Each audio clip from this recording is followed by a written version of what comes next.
Olá, graça e paz, meu irmão e minha irmã. Estamos iniciando a leitura da Bíblia em 365 dias, uma dose de amor com a Palavra de Deus. Hoje, no 199º dia, trago para a leitura e comentários bíblicos os livros de 1 de Reis, capítulo 21, o livro do profeta Isaías, capítulo 51, e o livro do apóstolo Marcos, capítulo 12, dos versículos 1 a 27.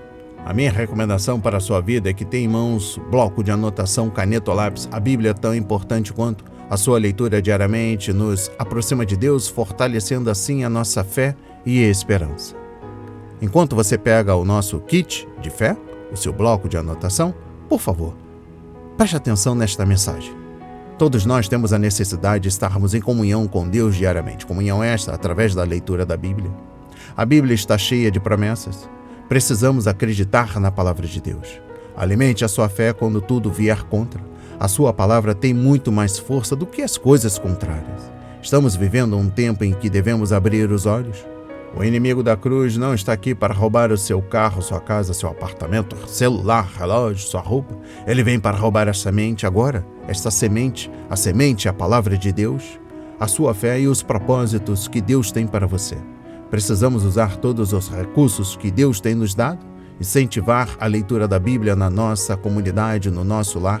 A Bíblia Sagrada nos faz gerar a fé, nos faz ter o alimento, a cura e a restauração. A compreensão da palavra vem através da revelação pelo Espírito Santo. Senhor, revele a compreensão de sua palavra para as nossas vidas em nome de Jesus. Amém e graças a Deus. Se desconecte de tudo e permita que a palavra do Senhor adentre em vossos corações. Vamos para a leitura no livro 1 de Reis, capítulo 21. Acabe e a vinha de Nabote. Depois disto aconteceu o seguinte: Nabote, o jezreelita, possuía uma vinha ao lado do palácio que Acabe, rei de Samaria, tinha em Jezreel. Acabe disse a Nabote: dê-me a sua vinha para que me sirva de horta, pois está perto, ao lado do meu palácio. Em troca, eu lhe darei outra, melhor.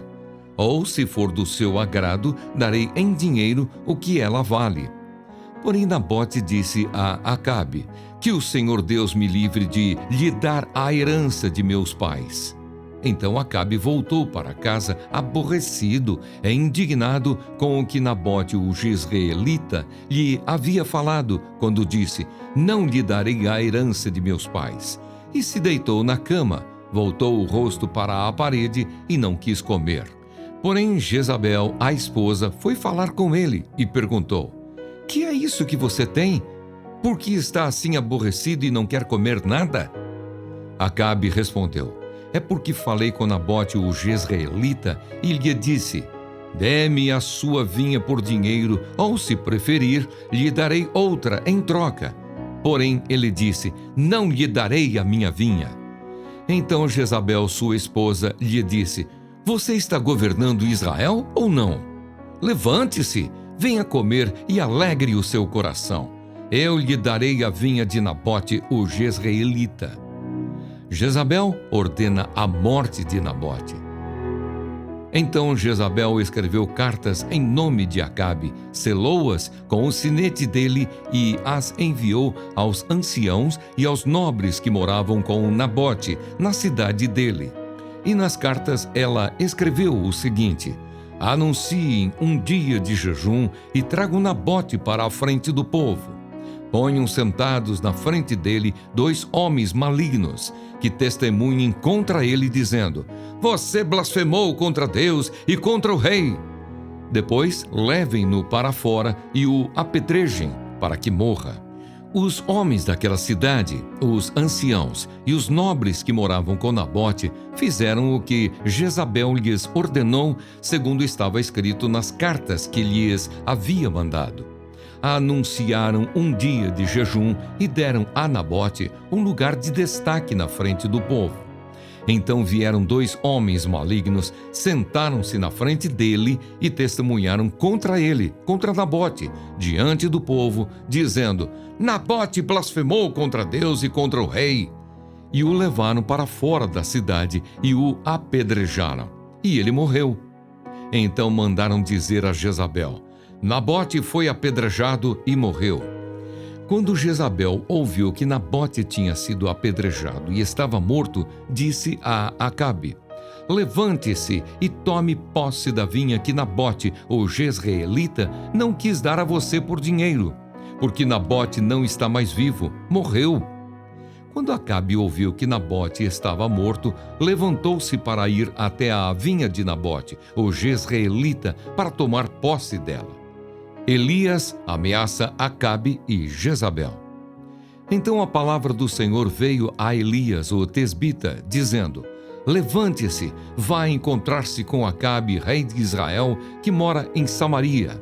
Eis que ele está na vinha de Nabote, aonde foi para tomar posse dela. Fale com ele, dizendo: Assim diz o Senhor, você matou e ainda por cima tomou a herança. Fale também o seguinte: Assim diz o Senhor, no mesmo lugar onde os cães lamberam o sangue de Nabote, cães lamberão o seu sangue, sim, o seu sangue. Acabe perguntou a Elias: Então, meu inimigo, você já me achou? Elias respondeu: Achei sim, porque você já se vendeu para fazer o que é mal aos olhos do Senhor. Eis que trarei o mal sobre você, arrancarei a sua posteridade e exterminarei de Acabe todos do sexo masculino, quer escravo, quer livre, em Israel. Farei com a sua casa o mesmo que fiz com a casa de Jeroboão, filho de Nebate, e com a casa de Baasa, filho de Aías, por causa da provocação com que você me irritou e levou Israel a pecar. Também de Jezabel o Senhor falou: os cães devorarão Jezabel dentro das muralhas de Jezreel. Se alguém da casa de Acabe morrer na cidade, os cães o comerão. E se alguém morrer no campo, as aves do céu o comerão. Nunca houve ninguém igual a Acabe, que se vendeu para fazer o que era mal aos olhos do Senhor, porque Jezabel, sua esposa, o instigava. Ele fez grandes abominações, seguindo os ídolos, conforme tudo o que fizeram os amorreus, que o Senhor expulsou de diante dos filhos de Israel. Quando Acabe ouviu estas palavras, rasgou as suas roupas, cobriu-se de pano de saco e jejuou. Dormia vestido de pano de saco e andava cabisbaixo. Então a palavra do Senhor veio a Elias, o tesbita, dizendo: Você viu como Acabe se humilhou diante de mim? Portanto, visto que ele se humilha diante de mim, não trarei este mal nos seus dias, mas nos dias de seu filho o trarei sobre a sua casa. Amém. Compreendendo o livro 1 de Reis, capítulo 21, Ben-Hadad era um homem que Acabe deveria ter eliminado, mas preferiu libertá-lo. Nabote era o homem que Acabe deveria ter protegido, mas, ao invés disso, provocou sua morte. Quando nos vendemos para fazer o mal, chamamos ao mal bem e ao bem mal. Consideramos as trevas como luz e a luz chamamos trevas, conforme Isaías 5, versículo 20. O episódio infame da vinha de Nabote revela a iniquidade do rei Acabe e de sua esposa perversa, Jezabel. Imagine os pecados que eles cometeram e como desdenharam dos mandamentos de Deus, desobedecendo-lhes reiteradamente. Exposição bíblica dos versículos 1 a 4. Acabe e Jezabel tinham um palácio de verão em Jezreel, mas o rei não achava que poderia desfrutar dele plenamente sem uma horta. Os poderosos adquirem uma coisa após outra, mas, apesar de tantas posses, nunca encontram a verdadeira satisfação. Compreendendo o versículo 3, Acabe disfarçou sua cobiça ao fazer como primeira oferta a compra da vinha ou sua troca por outro pedaço de terra. Essa era uma proposta razoável, mas Nabote estava mais preocupado em obedecer à palavra de Deus do que em agradar ao rei ou até ganhar dinheiro. Nabote sabia que a terra pertencia ao Senhor e que Deus havia emprestado ao povo de Israel para que desfrutasse dela enquanto obedecesse a sua aliança. Exposição bíblica dos versículos 5 a 10. Jezabel era uma mulher decidida que nunca permitiu que a verdade fosse um obstáculo ao que ela queria. Por isso, não hesitou em inventar uma mentira, dando a ela caráter oficial através do selo real. Mas nenhum disfarce poderia mudar o fato de que Acabe e Jezabel estavam violando a lei de Deus. Exposição bíblica dos versículos 11 a 13. O procedimento que Jezabel descreveu estava de acordo com a lei, conforme Números 35, versículo 30, Deuteronômio 17, versículo 6 a 7 e capítulo 19, versículo 15. Mas a acusação era falsa e as testemunhas mentirosas. Por medo da intimidação real, os juízes cederam. Exposição bíblica dos versículos 14 a 16. Os governantes fracos na cidade de Nabote seguiram as ordens de Jezabel. Após um julgamento ilegal, levaram Nabote e seus filhos, conforme 2 de Reis, capítulo 9, versículo 26, para fora da cidade e os apedrejaram. Não havia ninguém vivo na família que pudesse herdar a terra. Acabe sentiu-se livre para tomar posse dela. Exposição bíblica dos versículos 16 a 29. Ao lutar contra o Senhor, Acabe era o inimigo dele mesmo e trouxe a si a sentença que Elias pronunciaria. O rei morreria de forma desonrosa e os cães lamberiam seu sangue. Jezabel, por sua vez, seria morta e teria o corpo devorado por cachorros. Todos os seus descendentes, no final, seriam erradicados da terra. Eles desfrutariam de seus anos de prazeres pecaminosos e interesses egoístas, mas tudo acabaria em juízo.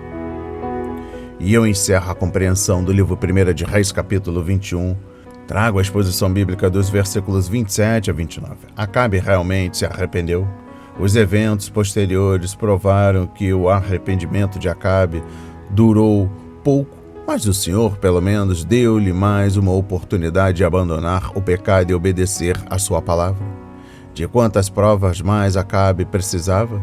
Tragicamente, a influência de sua esposa não podia ser quebrada com facilidade, pois, quando Acabe se casou com ela, ele se vendeu para o pecado.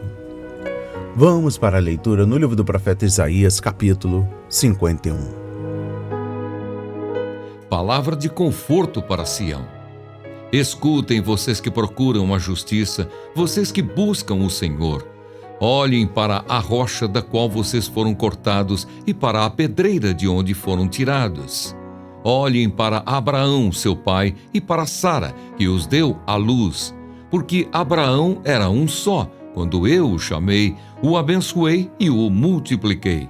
Porque o Senhor terá piedade de Sião, terá piedade de todos os seus lugares desolados.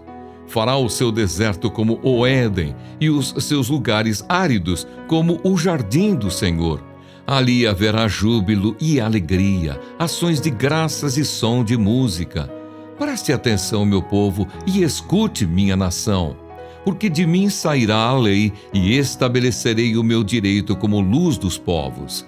Perto está a minha justiça, a minha salvação já aparece, e os meus braços dominarão os povos. As terras do mar me aguardam e no meu braço esperam. Levantem os olhos para os céus e olhem para a terra, aqui embaixo, porque os céus desaparecerão como a fumaça e a terra envelhecerá como a roupa. Os seus moradores morrerão como mosquitos, mas a minha salvação durará para sempre e a minha justiça não será anulada. Escutem, vocês que conhecem a justiça, vocês, povo em cujo coração está a minha lei, não temam os insultos dos homens, nem fiquem assustados por causa das suas zombarias. porque as traças os roerão como fazem com a roupa, e os bichos os comerão como fazem com a lã.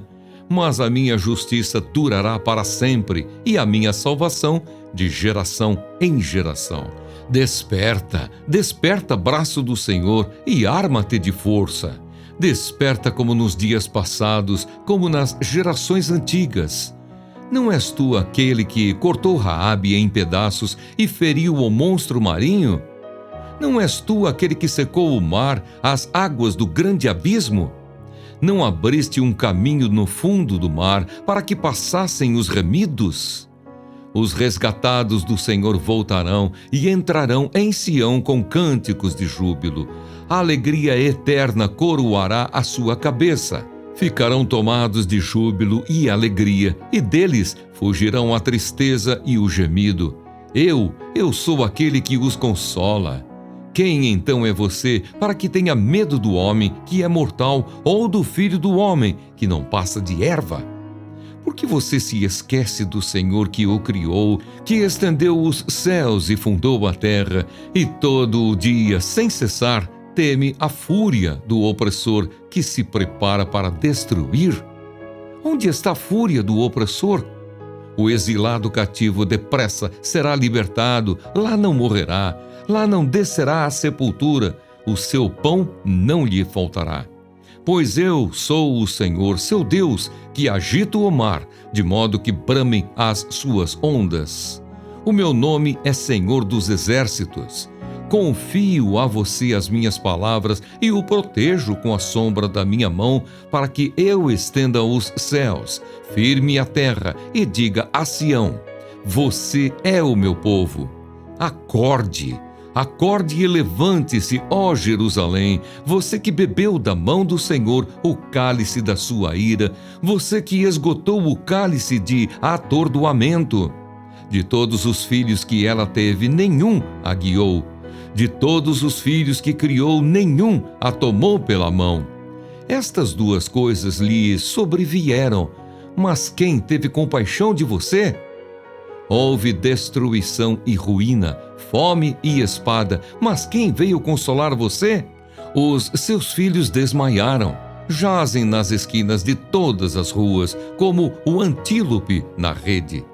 Estão cheios da ira do Senhor e da repreensão do seu Deus. Por isso agora escute isto, você que está aflita e embriagada, mas não de vinho. Assim diz o Senhor, seu Deus, que defenderá a causa do seu povo. Eis que eu tiro da sua mão o cálice de atordoamento, o cálice da minha ira. Você nunca mais beberá dele, e o porei nas mãos dos que a atormentaram, dos que lhe disseram: abaixe-se para que passemos por cima de você. E você pôs as suas costas como chão e como rua para os que passavam. Amém. Compreendendo o livro do profeta Isaías, capítulo 51, exposição bíblica dos versículos 1 a 8. As três admoestações mencionadas, respectivamente, nos versículos 1 a 3, 4 a 6 e 7 a 8, são dirigidas ao remanescente fiel em Israel, o povo descrito em Isaías, capítulo 50, versículo 10.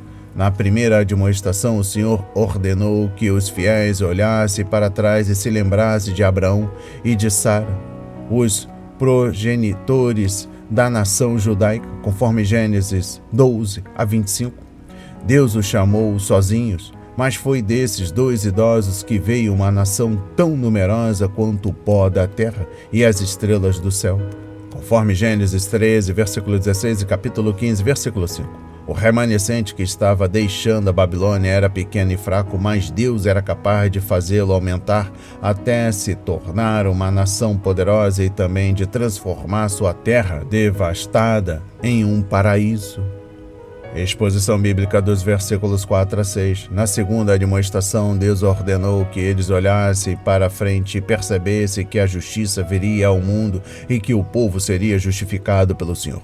Observa a ênfase na palavra meu, minha, meu povo, minha nação, minha justiça, minha retidão, meu braço e minha salvação. Esta é a graça de Deus fazendo por seu povo o que Israel não merecia e jamais poderia fazer por si mesmo. Exposição bíblica dos versículos 7 a 8. A terceira admoestação, conforme versículos 1 e 4, concentra-se em olhar para dentro, onde encontramos medo ou fé, porque a nação deveria temer seres humanos quando Deus está do seu lado. Ter a lei do Senhor no coração significa pertencer a Ele e ser salvo, conforme Jeremias 31, versículos 31 a 34 e Hebreus 10, versículo 6. A traça e o verme destruirão o inimigo, mas a salvação de Deus permanecerá. Traças e vermes não fazem seu trabalho de modo conspício, mas trabalham com a mesma eficiência. Compreendendo o versículo 9, o remanescente na Babilônia orava como se Deus estivesse dormindo e precisasse ser despertado, conforme Salmos 7, versículo 6, capítulo 44, versículo 23, capítulo 78, versículo 65 a 72. Ele queria que o Senhor movesse seu braço poderoso, como fez quando derrotou o faraó e libertou seu povo do cativeiro egípcio. O retorno da Babilônia era considerado como outro êxodo, conforme capítulo 43, versículos 16 e 17, capítulo 49, versículos 9 a 12. Estando Deus totalmente no comando e o inimigo completamente derrotado. Exposição bíblica dos versículos 12 a 16. Deus respondeu à oração com a palavra de conforto. Ele os fez lembrar novamente da fragilidade do gênero humano, conforme capítulo 40, versículos 6 a 8. E do poder de Deus, o Criador, conforme capítulo 51, versículo 13. Porque eles deveriam ter medo de meros seres humanos quando o Deus do universo estava do seu lado, uma vez que eles são seu povo, aos cuidados de quem ele deixou sua palavra, o Senhor irá libertá-los, protegê-los e sustentá-los. Eles tinham uma tarefa importante a realizar e Deus iria capacitá-los para realizá-la. E eu encerro a compreensão do livro do profeta Isaías, capítulo 51, com a exposição bíblica dos versículos 17 a 23. Isaías falou com a cidade destruída de Jerusalém e a retratou como uma mãe entorpecida pela bebida, sem filhos para ajudá-la. Na Bíblia, o juízo às vezes é descrito como um ato de beber um cálice de vinho, conforme capítulo 29, versículo 9, capítulo 63, versículo 6, Salmos 75, versículo 8, Jeremias 25, versículos 15 a 16, Apocalipse 14, versículo 10. Os filhos de Jerusalém haviam ido para o cativeiro, mas agora voltariam e dariam à sua mãe nova esperança e um novo começo. Deus tiraria dos judeus o cálice do juízo e o daria aos seus inimigos. Vamos para a leitura no livro do apóstolo Marcos, capítulo 12, dos versículos 1 a 27. A parábola dos lavradores maus. Depois Jesus começou a falar-lhes por parábola. Um homem plantou uma vinha, pôs uma cerca em volta dela, construiu um lagar, edificou uma torre e arrendou a vinha a uns lavradores. Depois ausentou-se do país. No tempo da colheita, mandou um servo para que recebesse dos lavradores a sua parte dos frutos da vinha. Mas os lavradores o agarraram, espancaram e o despacharam de mãos vazias. De novo enviou-lhes outro servo, e eles bateram na cabeça dele e o insultaram. Mandou ainda outro servo, e a este mataram. Muitos outros lhes enviou, dos quais espancaram uns e mataram outros. Restava-lhe ainda um, o seu filho amado. Por fim mandou o filho, pensando: o meu filho eles respeitarão. Mas os tais lavradores disseram entre si: este é o herdeiro, venham, vamos matá-lo e a herança será nossa. E agarrando o filho, mataram-no e o lançaram fora da vinha. Que fará, pois, o dono da vinha? Virá, exterminará aqueles lavradores e entregará a vinha a outros. Vocês ainda não leram este trecho da Escritura? A pedra que os construtores rejeitaram, essa veio a ser a pedra angular. isto procede do Senhor e é maravilhoso aos nossos olhos? E procuravam prender Jesus porque entenderam que ele havia contado essa parábola contra eles, mas temiam o povo. Então eles o deixaram e foram embora. A questão do imposto. E enviaram a Jesus alguns dos fariseus e dos herodianos para que o apanhassem em alguma palavra. Chegando, disseram-lhe: Mestre, sabemos que o Senhor é verdadeiro e não se importa com a opinião dos outros, porque não olha a aparência das pessoas, mas, segundo a verdade, ensina o caminho de Deus. É lícito pagar imposto a César ou não? Devemos ou não devemos pagar? Mas Jesus, percebendo a hipocrisia deles, respondeu: Por que vocês estão me pondo à prova? Tragam-me um denário para que eu o veja. Eles trouxeram e Jesus lhes perguntou: De quem é esta figura e esta inscrição? Eles responderam: De César. Então Jesus disse: Deem a César o que é de César e a Deus o que é de Deus. E muitos se admiraram dele. Os saduceus e a ressurreição. Então alguns saduceus, que dizem não haver ressurreição, aproximaram-se de Jesus e lhe perguntaram: Mestre, Moisés nos deixou escrito que se um homem morrer e deixar mulher sem filhos, o irmão desse homem deve casar com a viúva e gerar descendentes para o falecido. Havia 7 irmãos. O primeiro casou e morreu sem deixar filhos. O segundo casou com a viúva e morreu, também sem deixar descendência. E o terceiro da mesma forma. E assim os 7 não deixaram descendência. Por fim, depois de todos, morreu também a mulher. Na ressurreição, quando eles ressuscitarem, de qual deles ela será a esposa? Porque os 7 casaram com ela. Jesus respondeu: Será que o erro de vocês não está no fato de não conhecerem as Escrituras, nem o poder de Deus? Pois quando ressuscitarem dentre os mortos, nem casarão, nem se darão em casamento, mas serão como os anjos nos céus. Quanto aos mortos, que eles de fato ressuscitam, vocês nunca leram no livro de Moisés, no trecho referente à sarça, como Deus lhe falou: Eu sou o Deus de Abraão, o Deus de Isaque e o Deus de Jacó? Ele não é Deus de mortos e sim de vivos. Vocês estão completamente enganados. Amém. Compreendendo o livro do apóstolo Marcos, capítulo 12, dos versículos 1 a 27. Trago a exposição bíblica dos versículos 1 a 12. A vinha era uma imagem familiar de Israel, conforme Salmos 80, versículo 8 a 16, e o livro do profeta Isaías, capítulo 5, versículos 1 a 7. De acordo com Levítico 19, versículos 35 a 25, o lavrador só poderia usar a uva no 5º ano, embora não saibamos ao certo se os judeus estavam obedecendo a esta regra na época.